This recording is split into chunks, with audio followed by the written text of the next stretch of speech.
Los vitoreros eran unos personajes dentro del pueblo de Lastres, unas personas distinguidas por su posición social, una familia que poco a poco después uno se da cuenta, pues curiosa, en cuanto que eran 3 varones, 3 mujeres, 6 hermanos viviendo en una casa señorial en la parte alta de Lastres. En un pueblo de los ciegos, el tuerto es el rey. Esta es una familia, de alguna manera, más acomodada que otros, porque era un pueblo de pescadores con muy pocos medios y recursos y, bueno, pues ellos vivían un poco mejor. Siempre fueron señoritos, siempre eran los que mandaban todo, especialmente en la iglesia. Ellos tenían mucho poder sobre los párrocos. A la salida de la iglesia, es decir, en la misa de 11 los domingos, pues por ejemplo, salían todos perfectamente vestidos, trajeados, los hermanos y las hermanas, ¿no? Y había como una especie de rendezvous así popular, ¿no? Es decir, al menos de la gente, pues, los veraneantes y la gente pues, que tenía empresas, fábricas, ¿no? Es decir, se hacía una especie de corro y todo el mundo saludaba a los vitoreros, ¿no? Bueno, ellos tenían una adoración por su madre, doña Teresina, y ellos vivían, pues naturalmente, para sus hermanas, pero ellas también, pues, atendían mucho a sus hermanos. Si mi padre venía de Cuba y era por lo tanto indiano, ellos venían de México, eran indianos, y bueno, siempre hay una compenetración y un cambio de impresiones y una amistad relativa, ¿no? Pero una amistad que existió. Yo recuerdo que aquellos señores, que eran los que nos habían hecho el Belén, que nos daban los paquetes de caramelos y de mazapanes el Día de Reyes, para nosotros eran como dioses.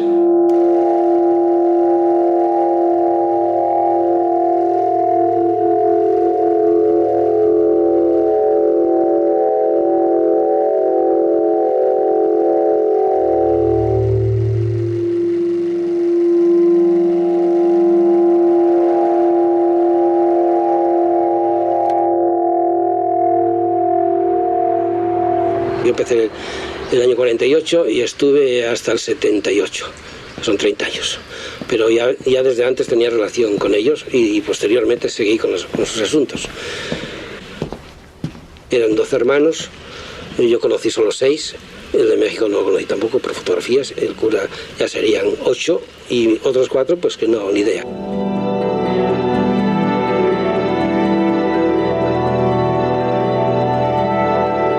Antonio pues pasaba la vida por aquí con las fotografías, como tú sabes, era un admirador de la fotografía y del cine, y agarraba una máquina y un trípode y un chaval del taller y a andar por ahí por las inmediaciones de Lastres para hacer sus fotos el día que estaba bueno o cualquier acontecimiento que hubiera, él estaba allí con su máquina.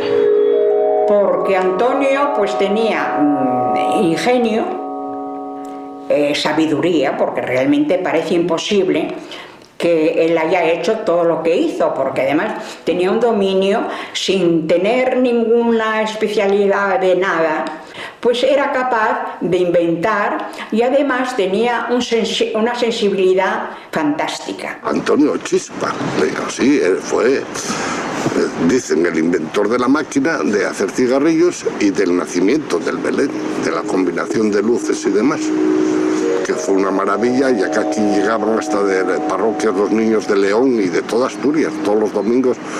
Era una fiesta por ver el Belén. Era un señor muy audaz, muy diplomático, sabía estar, hasta donde podía llegar, era muy hábil en todos los terrenos, muy hábil. Agustín era el hombre serio, el hombre, como decíamos, es el de las finanzas, el de la política, el de las relaciones públicas, ¿no? El que daba el tono en todo, pues era Agustín. Era político y era el que tenía relación con esto y con esto. Si una persona llegaba a pedir un crédito o un favor del orden que fuera, nadie se atrevía a afirmarlo o a negarlo sin antes consultar con Agustín.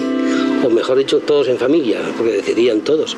Pero él de alguna manera era ya te digo, el amo de casa, el que hacía de cabeza de familia. Agustín se entendía muy bien con Antonio, tanto uno como otro se entendía muy bien. Don Antonio era el inteligente, digamos. El otro era más dictador, en una palabra, era el que más eso. Y que valga la redundancia, pero ellos, cuando había un entierro de cierta categoría, digamos, murió don fulano o eso, entonces iban al entierro, iban don Agustín y don Antonio. Y cuando moría un pobre, iba don Ángel. Siempre iba alguien a un entierro, ¿eh? Siempre. Queda, por último, entre los varones, pues don Angelín, que así le llamábamos. Alguien decía de que efectivamente que era un verdadero ángel, porque era sencillo, era llano, y fue el último de los 3 varones en quedar. Y Ángel pues era más bien el hombre del campo.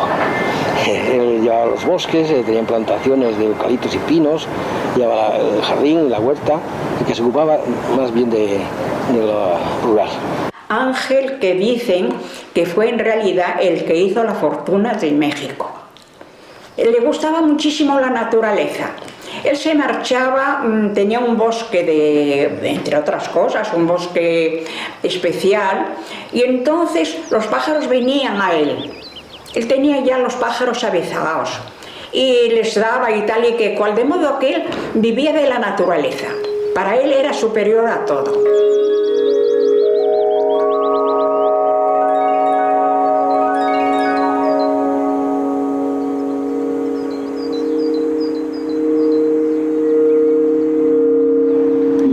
Casa, tricotaban, hacían cosas de labores de bordados y esas cosas.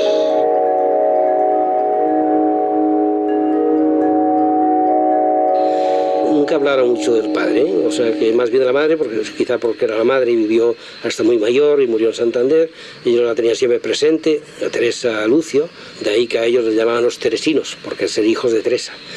Es curioso que de su padre no hablan nunca. Yo nunca les he oído hablar, ni sé ni cómo se llama. Como tampoco hablaban de su pasado mexicano.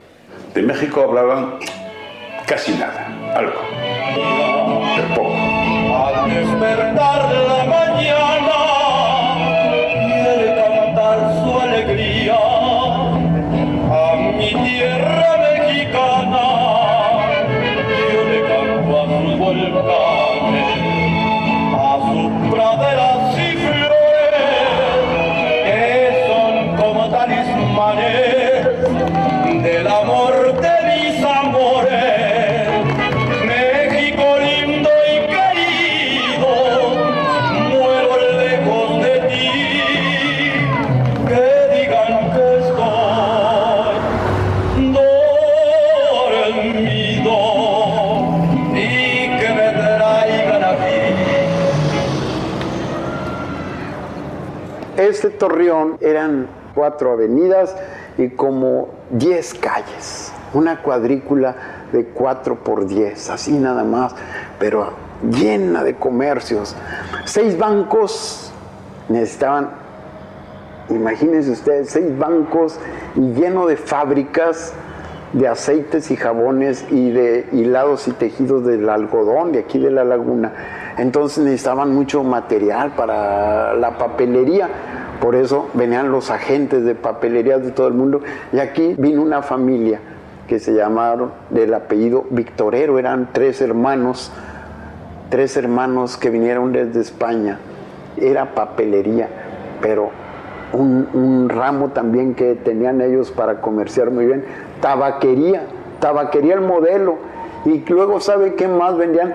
Eran los distribuidores de la Lotería Nacional. Y eso yo cómo lo sé, ¿a poco yo lo vi? No, es que yo sé leer, y en los libros viejos ahí vienen los anuncios, y ahí dice tabaquería y papelería el modelo, Agustín Victorero y hermanos. Es de 1908. Torreón tenía 1 año de haber sido ciudad, y ahí viene.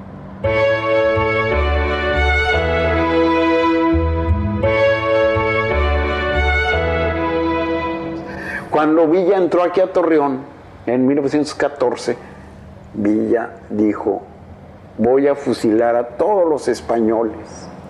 No, le dijo el cónsul norteamericano Carruthers, no los fusile porque va a aparecer usted en la historia como un asesino.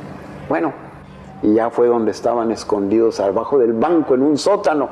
Les dijo: señores, ustedes vinieron a México, que los recibió con las manos abiertas, pero se han portado muy mal con los peones en las haciendas.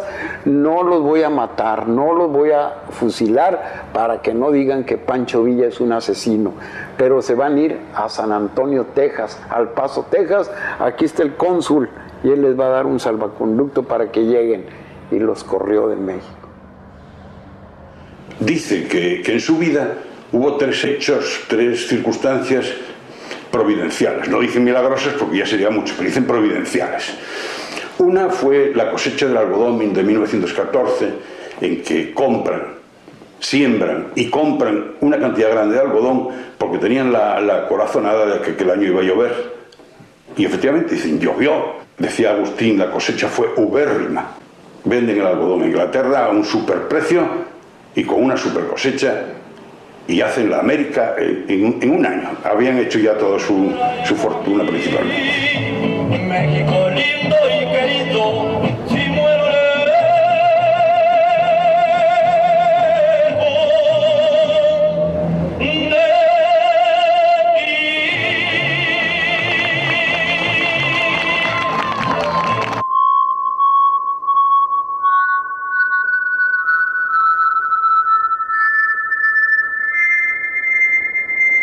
La cruz del Sueve, ellos son 3 cruces pusieron.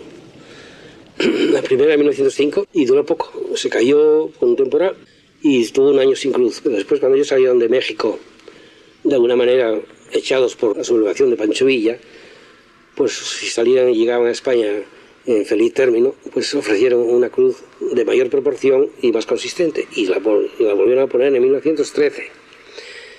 Y duró hasta el año 40 y algo. Un temporal la volvió a tumbar. Deciden retirarse hacia los años 20, me parece que fue, y entonces el hecho milagroso, el hecho que dice, en el año 28 deciden retirar todo el dinero que tienen en México y en el Canadá, y traen el dinero. En el 29 ocurre la gran crisis mundial y salvan el dinero. Esto para ellos fue una providencial.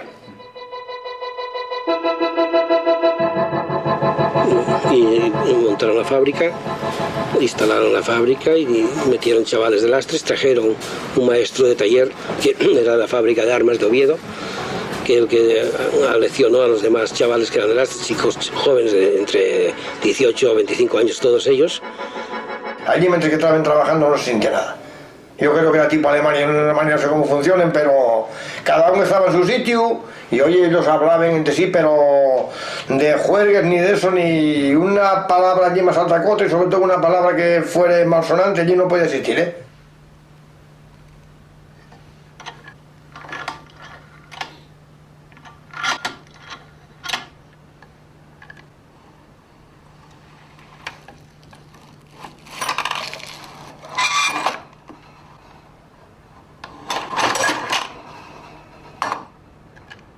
Hay opiniones de que puede haber un plagio, no lo sé, pero vamos a creer que no lo hubo y que Antonio fue el que dio vida y realizó la máquina de hacer cigarrillos, que en un principio decían siempre que la dedicaban a su madre. Yo tampoco lo puedo asegurar, pero fue quien patentó la máquina y quien de alguna manera la programó y llegó hasta el final.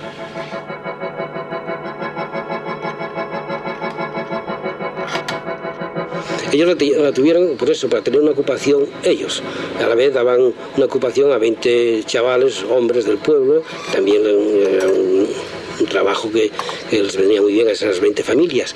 Pero los beneficios, nunca hubo beneficios en la fábrica, aunque siempre se hacía un balance general al fin de año positivo, pero sin grandes beneficios, porque ellos la tenían, no dedicaban el 100% de las horas laborales a la fábrica, sino que esos mismos obreros alternaban labores en la casa, otros en el campo, algunos de ellos trabajaban en la fábrica y en las fincas.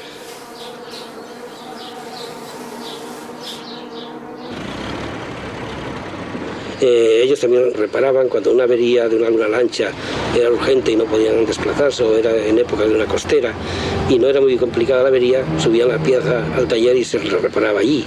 Otro tiempo lo dedicaban al nacimiento, que ocupaban 2 o 3 obreros unos cuantos meses, y cuando se transportaba a la iglesia la plantilla completa a trasladarlo 2 o 3 días para llevarlo y otros tantos para quitarlo. O sea que ellos no dedicaban jornadas laborales enteras a la fábrica, entonces no podía ser muy rentable. Y bueno, pues eso, lo tenían como un pasatiempo.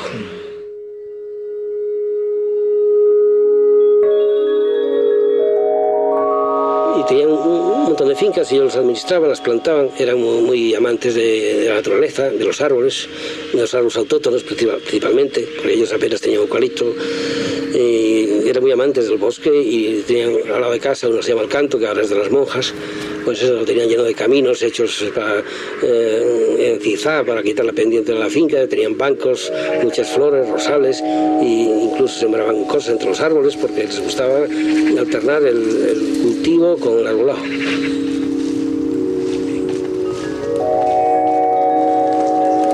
Bueno, esto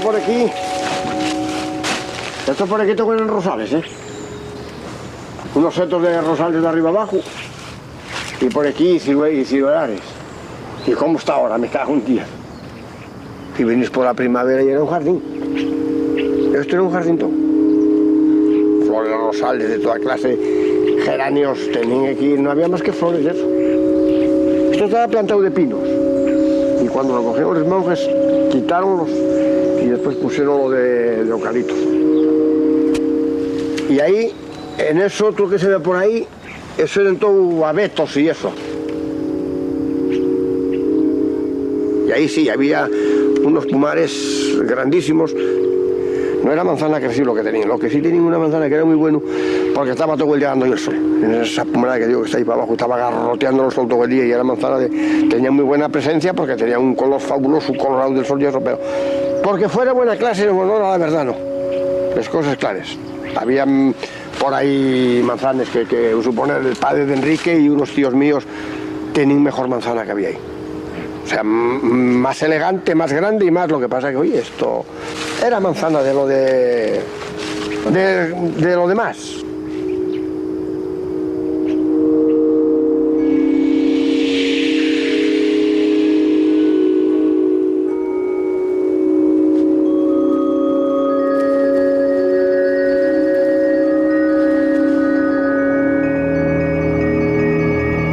Ángel Vitoria madrugaba todos los días a las 8 de la mañana para hacer las lecturas del observatorio meteorológico. Hacía la lectura de la pluviometría, el termómetro de máxima y de mínima, y se mandaba un estadillo mensual al Ministerio del Aire de Madrid. No se predecía el tiempo, pero sí se decía lo que había pasado, y fue bueno para mucha gente tener una estadística de 60 años del microclima que hay en esta zona.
Viven entonces en la época más feliz de ellos.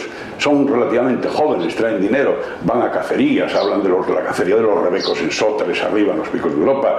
Viven en Santander, tienen un chalet en Santander o compran un chalet en Santander, viven a caballo de Santander y de Lastres. En fin, tienen un desarrollo, diga, más. Don Agustín Vitorero es cuando tiene un conato de noviazgo, que por lo visto no cuajó, por las causas que sean. Bueno, Agustín quiso echar novia, ya de mayor aún, con una de Colunga. Ella que decía, ay, pero yo con los hermanos no vamos a vivir todos juntos, ¿eh? Y por culpa de eso que se separan, que terminó la relación. Habían venido de América, traían dinero, todavía no eran mayores, tenían su edad, pero no eran mayores, podían disfrutar. Y entonces surge la guerra. Y ellos subieron a Luarca, en la zona liberada, en una lancha, la lancha La Rachada, propiedad de Benjamín Busta. Los señores vitoreros querían salir de aquí. A eso lleváis a Luarca, donde fuera. Claro, mi padre dijo, bueno, pues sí, ahora, llévalos yo. Y entonces ese día, ellos bajaron por San Roque, por el camino ese que decía de ahí atrás, hasta el muelle, de noche. Entonces pusimos la boca del muelle, aquí a la salida, al niño enfrente del muelle, para arrancar. Porque si arranca arriba, el ruido, oye, siento lo del pueblo que viene, esa lancha, ¿qué ruido va a ser ese? No me entiende que no se puede hacer ese por el suelo. Pero la gente no los quería tan mal, aunque fueran de derechas, porque Lastres tampoco era un pueblo agresivo políticamente. Incluso esa noche gente de izquierda hizo un apagón o simuló un apagón en todo el pueblo para que ellos pudieran salir de casa y bajar hasta el muelle para no ser vistos. Aquí aparece el tercer hecho milagroso. Dicen que es providencial, las malas lenguas dicen que fue un sabotaje, pero bueno, también para los sabotajes puede haber algo providencial en los sabotajes, o sea que por eso no lo vamos a descartar. El apagón tuvo que ser de por sí. Era el 7 de febrero y las líneas eléctricas de aquella, por la mínima, quedamos sin luz en casa, quedamos sin luz en el pueblo, ¿no entiendes? Un puente que se movía en el viento. Ya estaba un cable tirado y sin luz. No, yo creo que aquí no hubo complicidad, ni hubo ninguna cosa favorable para nosotros, no. Entonces nada, andamos a mar, a peñas arriba, a mar, lo que pudimos afuera. Porque calculamos que la gente iba a salir a buscarnos. No, llegamos a Luarca perfectamente. Ellos estuvieron una temporada y luego marcharon a Pontevedra.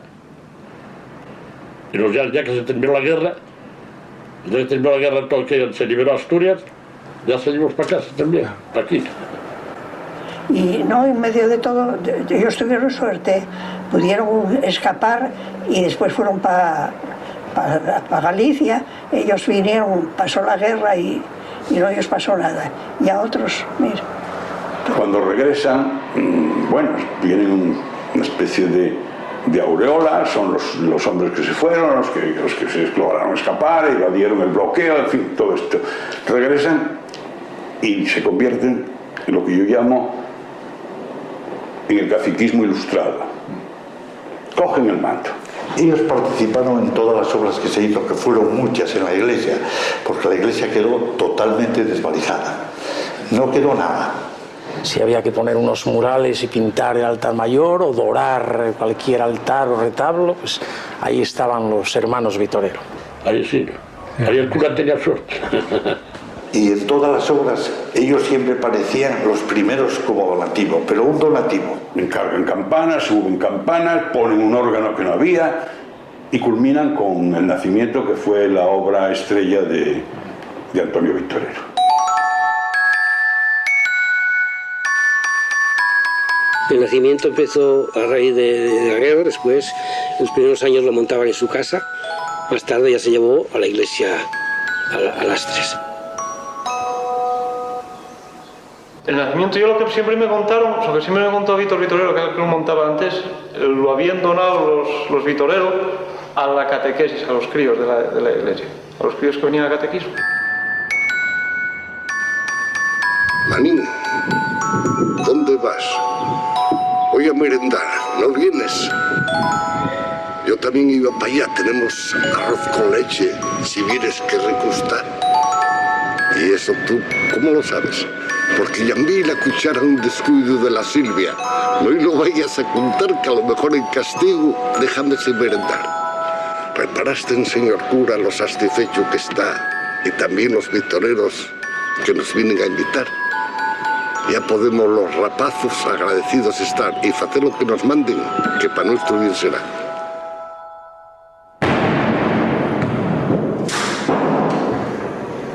El Belén siempre empezamos a montarlo el primer fin de semana de octubre, porque solo trabajamos lo que son los domingos o los sábados, como en este caso. Entonces empezamos el primer fin de semana de octubre y vamos todos los sábados hasta mediados de diciembre, o así que se termina de montar.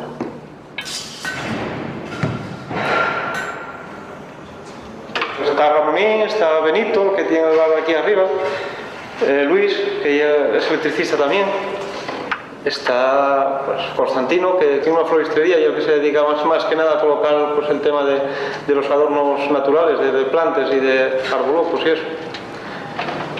Pero bueno, cada uno tiene hacemos un poco todos de todo, pero cada uno la verdad es que está más que nada especializado en una parte, por decirlo así, ¿no?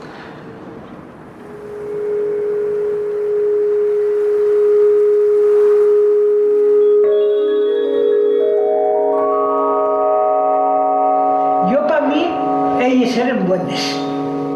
Yo también para ellos también era buena. Yo tenía que hacer la comida. Y la otra criada, que estaba, la jovita que estaba conmigo, tenía que planchar las camisas y hacer la limpieza de casa. Yo estuve sirviendo mucho, pero en ninguna casa trabajé tampoco como aquí. Muy poco. No eran delicadas. Nada, no iba nunca detrás de ti, ni nada, de nada. Y rezábamos, ya digo, el rosario todos los días. Desde la cocina hasta el comedor, don Antonio caminando, rezando el rosario. Y nosotros de rodillas en el comedor, rezando con el señoritas allí, rezando el rosario. La vida de ellas era completamente estar en casa, nada más que bien cuando salían a ir a misa. Sí. De modo que era la vida que se hacía, una vida sencilla y con noticias locales. Ya llegaste, sí, que estuviste con novio y preguntando que, bueno, gustaba a ellos mucho saber. Ellos no, ellos gustaba que tuviéramos novio, ellos gustaba, no. Ellos siempre a mí me decían, no, mujer, no cojas un marinero, que el marinero que claro, de aquella ganábase muy poco y era la vida de otra manera y tal. Pero bueno, yo no hice caso. Regalos no hemos dado en nada. Yo cuando era santo mío, dame la beba una santina. En vez de darme mío o 2000 pesetas, dame una santina. Pues no eran mujeres de muchas lecturas, sin embargo eran mujeres religiosas, cuidaban mucho a la gente, la atendían, sabían de los que estaban enfermos, los que estaban necesitados y los ayudaban. Bueno, en Lastres hay gente que se queja porque no haber tenido de alguna manera alguna predilección con ellos, que no fueron generosos o que no les ayudaron cuando lo necesitaron, pero a mí me consta, de chaval, cuando entré de pinche en la fábrica, de que todos los meses iba a un número determinado de casas de gente pobre o solos o ancianos que vivían sin recursos y se les llevaba una cantidad, de aquella eran 200 pesetas, estoy hablando de ahí 40 años, y en un sobre, y yo aunque sabía lo que llevaba, para no dárselas en mano el dinero, el billete, llevaba todo en un sobre con el nombre de la persona. Y era en torno a unas 20 personas, todos los meses llevábamos una cantidad. Y ellas cuando iban a misa, a la iglesia, también les daban a otra gente que a lo mejor no se les llevaba a casa, pero se lo daban en la iglesia. Sí, pagaron carreras. Pero todo era en la iglesia, todo para sacerdotes. Y después, ya, hombre, mi hijo quiere ser cura o tal. Sí, inmediatamente, ya estaba la beca solucionada ya. A los 15 días ya estaba el chaval en el seminario. Porque yo soy hijo de una familia humilde, sencilla, del pueblo de Lastres, pescadores, como la mayor parte de todos los vecinos que componen ese pueblo. Y sin duda, pues a través del párroco, pues que la propuesta del párroco, pues llega la propuesta para que yo inicie los estudios en el seminario. Yo comunico esto en casa, lo comunico a mi padre, pues mi padre no tiene ningún inconveniente. Y efectivamente, pues en el año 1952, el 1 de octubre, comienzo a estudiar en Covadonga. Y todo, naturalmente, bajo el apoyo económico desde el principio hasta el final de esta familia, ¿no? Esa proximidad entre el párroco y ellos también hacía que el mismo párroco, a medida que nosotros ya íbamos en los estudios aproximándonos a las órdenes sacerdotales, nos invitase en las tardes de los domingos a acompañarle a él mismo en esas tardes largas de entrevista, de charla, donde no se hablaba de nada y se hablaba de todo. Y... Yo recuerdo que estábamos hablando ahí, chavales de 14, 15, 16 años, y estábamos ahí, y ay, ¿cómo es? Y a preguntarte, ¿cómo está tu padre, tu abuela y tal? Preguntando, pero en corro era, ¿no? Y alguna de ellas, que era la mayor Genoveva, pues a lo mejor otras, pues le seguía tocado y hacía así, se lo quedaba dormida y iba al otro, mamá, un hermano muy amablemente, muy bien cogido, ay, que te cae el cojín, fulana. Tal era para un poco más pabilarla, pues fuésemos unos niños para que no se den cuenta que se había dormido.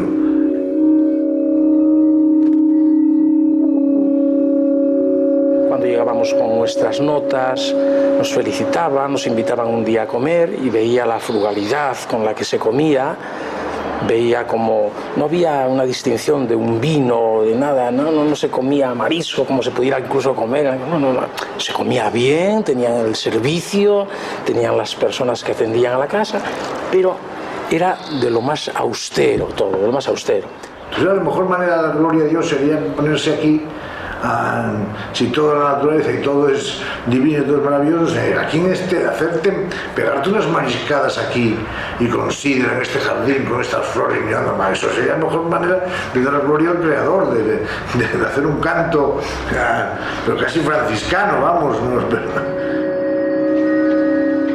Esta es una cuarta máquina. Antes de este hubo otras tres. Aquí en la iglesia me parece que fue en el año 41 la primera vez que se expuso esta máquina en la iglesia.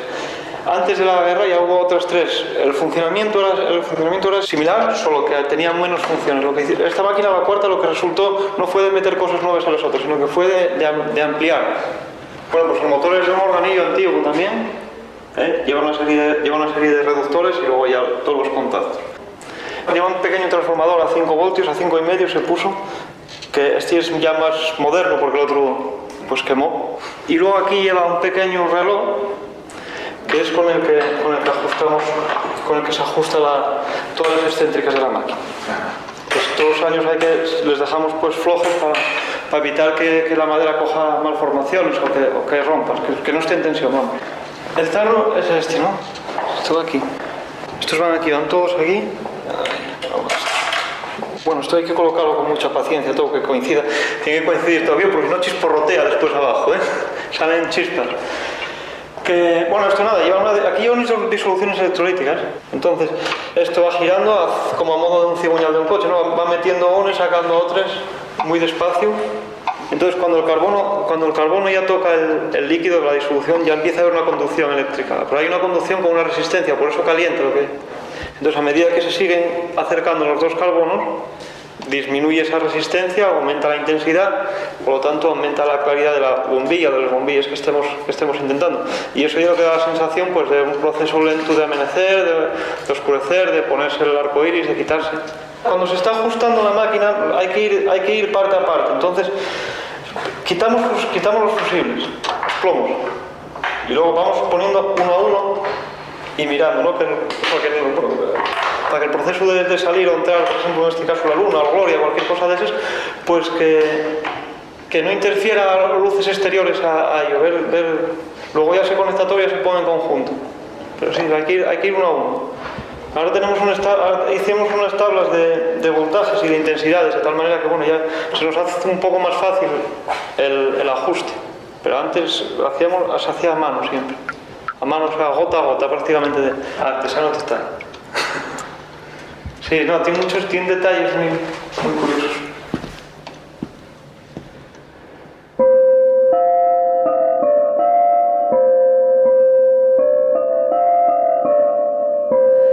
Las campanas también fueron ellos, y las inscripciones de las campanas, que son muy curiosas, también son cosa de ellos. Sí, tenemos la campana pequeña, que llamamos, es la más pequeña, que pesa unos 200 y pico kilos. Y esa, entonces morían más niños que ahora.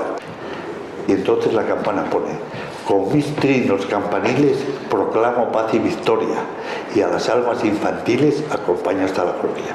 Y esta dice: al amanecer del día llamo al pueblo a la oración para pedir a María su celestial bendición. Todo eso, imagínense lo que es de don Antonio. Yo no lo sé, pero como lo conocí tanto y sé cómo era él, seguro que todas estas bendiciones las citó él. Esta casa de los árboles. Y los de abajo el colegio. Que fue una pena, hombre. Se acordaron del colegio al final, ya cuando ya no vais a quedar. ¿Cuál es la casa de ellos? No, no la ves casi, porque hay un árbol grande allí, un tilar. ¿No ves allá al fondo una arboleda grande? Que eso se llama los robles. Ellos siempre procuraron que delante de su casa no se hiciera nada. Claro, creían que iban a vivir siempre, pero fallaron.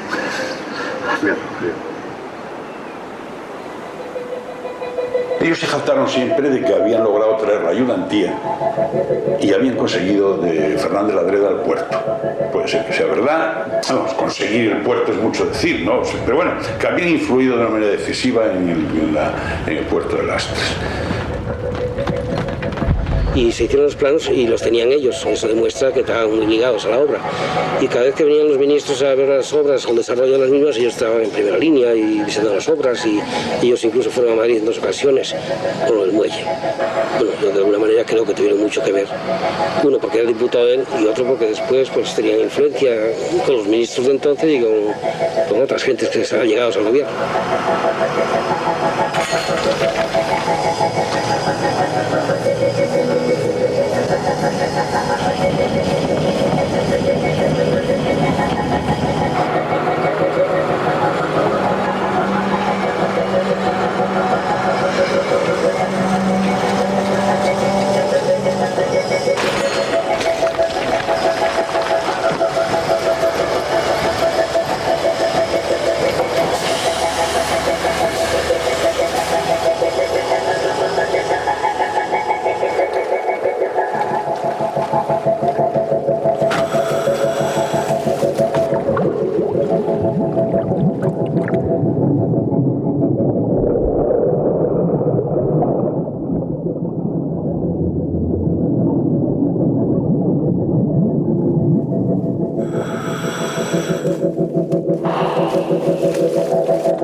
En esa misma época fue cuando crean aquí en Lastres la Casa del Pescador.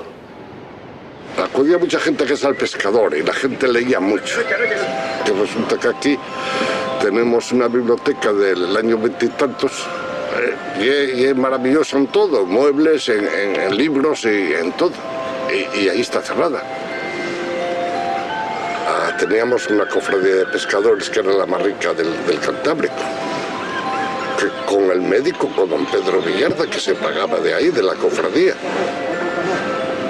Y los jubilados y los que quedaban enfermos, medicamentos y demás, todo pago por la cofradía. La cofradía estaba muy bien organizada y había dinero. Antes había una pila de barcos aquí, toda esta hilera, toda llena de barcos.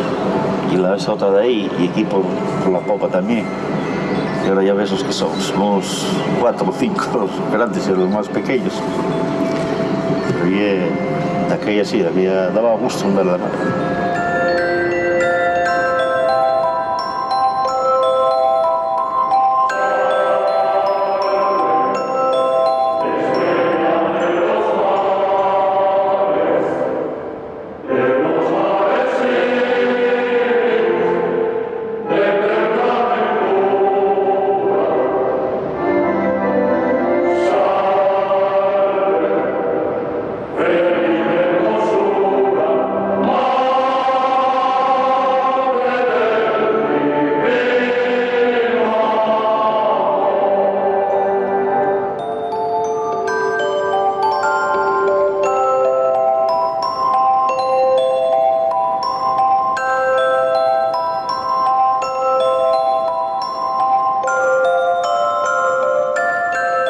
Sí lamentamos, yo lo oía comentar en casa, oía muchos, oye, más valdría los vitoreros que eso, que invirtieran en lanchas, ¿no? Que dieran trabajo, como otros dieron, ¿eh?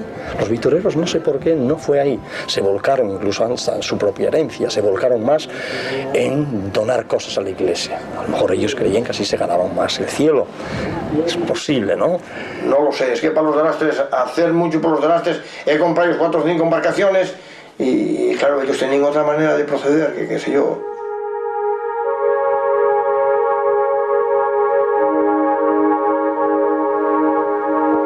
La cruz Cruz del Sueve se les ocurrió volver a instalarla, pero ya eran mayores, pero bueno, tenían medios y podían, y tenían el taller, todo era desarmable, y después se armaba allí.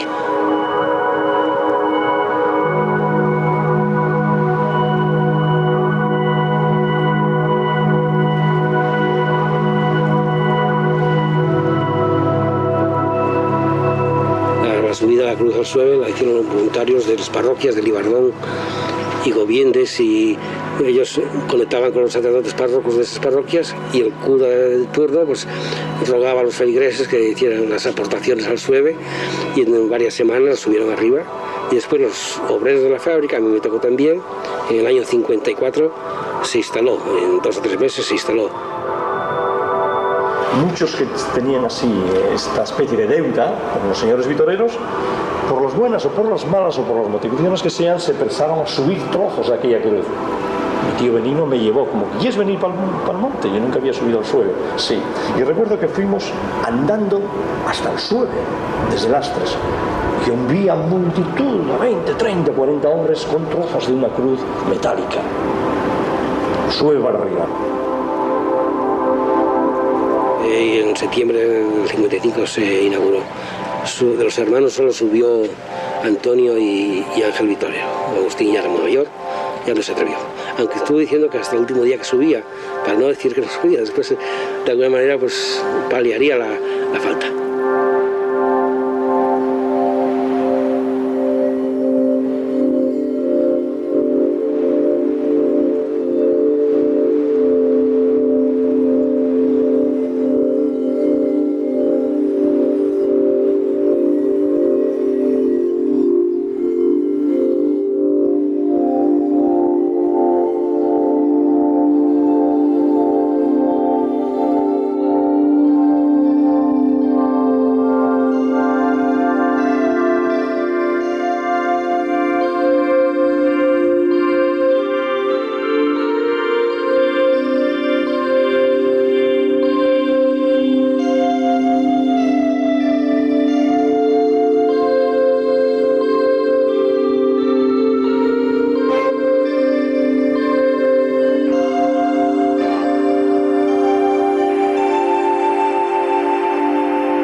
Sabes que la casa pues está justo en la parte más alta del pueblo.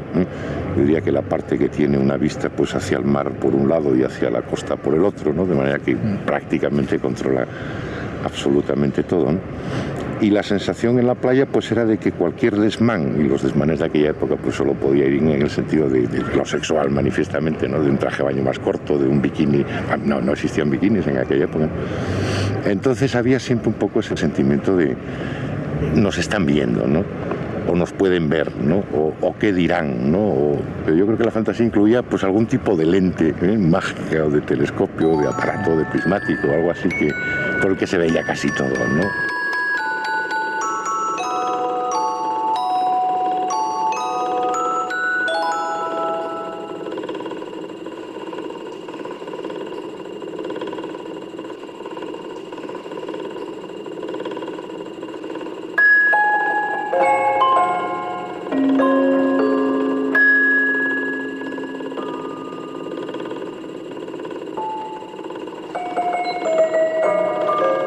Siempre estuvo guardado en un sitio de mucha humedad, entonces pues deterioró. O sea, llegó un momento que cogió hongos, o nos decían que tenía hongos, y bueno, va perdiendo colorío, va cayendo las láminas de escayola, van cayendo, está laminándose y está estropeándose. Se está estropeando.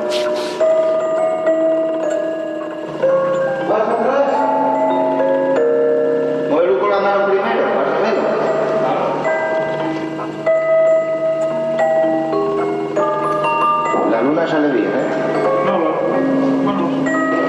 Uy, ahí pega un quite. Oye, que está choco. Vamos a parar esto un poco, porque esto no está bien. ¿coinciden qué? No me gusta mucho cómo coinciden. Y bueno, están bien, están torcidos o algo. No, pero eso sería ya más bien de aquí, yo creo.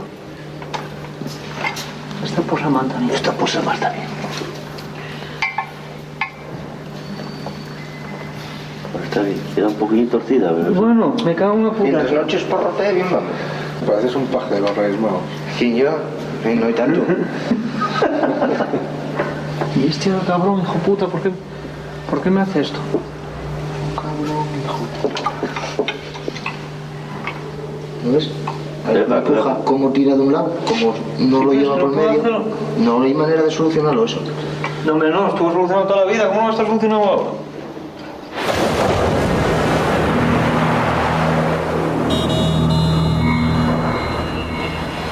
La primera crisis ocurre con el taller o con la fábrica de máquinas Victoria. Ya nadie hacía cigarrillos, da los primeros números rojos y entonces actúan como un empresario, como empresarios que eran. Puros y duros, no tuvieron... Los obreros pensaban, dicen, no, bueno, serán benévolos, nada. El empresario que no gana, coge, cierra y fuera. Yo creo que en un pueblo donde una familia te da vida, donde a cuenta de ellos viven 14 o 15 familias, oye, algo valen, ¿eh? Porque si hubiera ahora otra empresa así, que vivieran 8, 14 o 15 familias ahora, también valdría.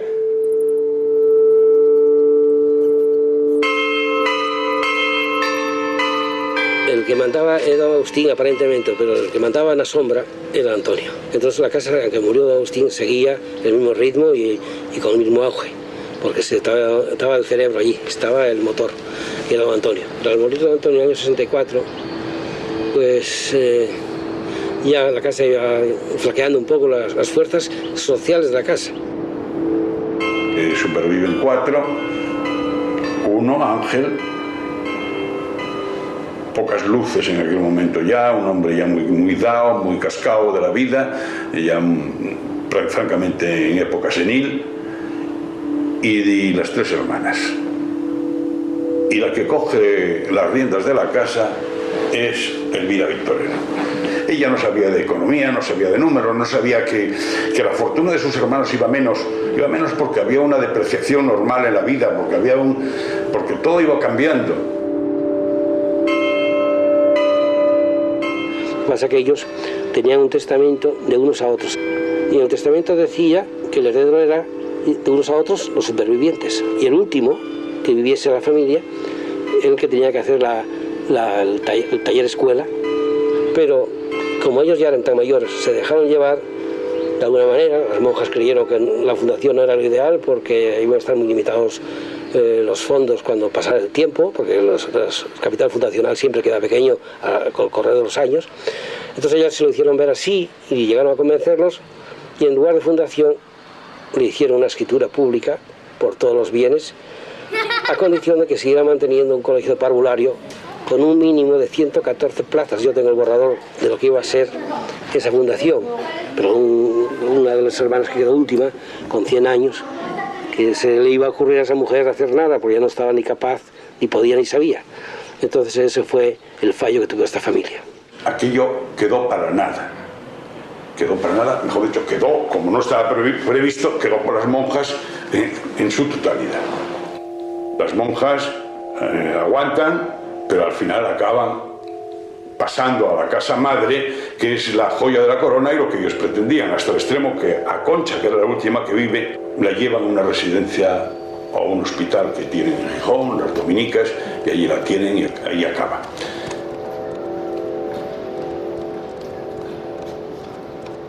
Yo considero que aquí faltó una dimensión social, pero que carecieron de ella y que no tuvieron esa sensibilidad con la cual hubieran entrado y hubieran quedado para siempre en la historia de Lastres como los grandes hombres de Lastres, porque tuvieron todo, absolutamente todo para ello.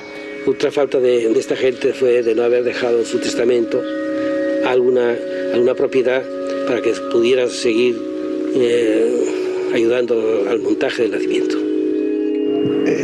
su envejecimiento que va por un sitio, ¿no? Y la modernidad del país que va por otro, ¿no? Y hay un momento en que se cruza y no sabes lo que pasa, pero el país se hace moderno y ya no necesita de ese tipo de recursos humanos, espirituales o personales, ¿no? Y entonces desaparece, ¿no? Y dice, ¿cómo es posible que una gente que haya sido tan importante, entre comillas, y haya desaparecido del mapa sin dejar rastro, ¿no?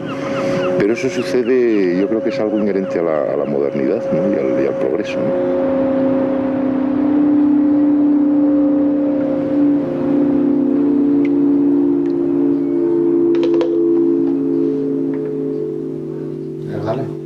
Ahí va. Bueno, vamos a echarlo a andar. ¿Qué pasa? Que sea lo que Dios quiera. No, pero el cacho, ¿dónde está?